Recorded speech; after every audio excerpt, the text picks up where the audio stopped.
My name is Dr. Rahul Deshmukh.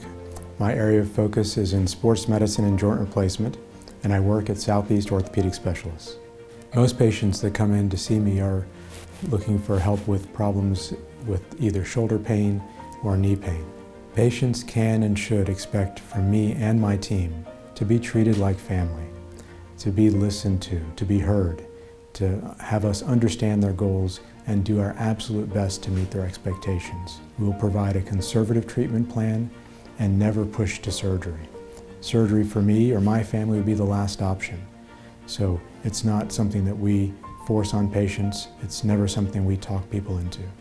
I think among the most incredible things that SOS has to offer is an entire army, essentially, of really skilled, highly trained, dedicated professionals who are all focused on improving patients' lives. We treat people like family, and that's where it starts and stops. We're going to make sure that people who come in get the best possible care